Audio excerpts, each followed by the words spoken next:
同老師傳人，要用最熱血、最可愛嘅方式，為自己嘅畢業禮留下難忘嘅一頁。係啊，畢業生會融合武術文化、傳統醒獅、舞龍等3項嘅技藝。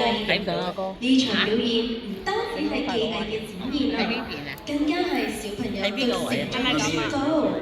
佢哋喺舞台上面用棍打出堅持嘅態度，舞動龍獅，舞出自信嘅笑容，飛向未來，寓意帶住所有人嘅祝福同希望，不怕困難，昂首向前，乘風而起。我知道佢哋努力練習咗好耐啦，所以喺呢個表演裏面，大家都會見到小朋友反覆練習嘅成果，一朝一夕，有玩有嗌㗎。現在有請光自在幼兒學校畢業生為我哋表演龍獅共舞，要前程。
衝破一切阻隔，再次致敬，向作偉大勝利致敬。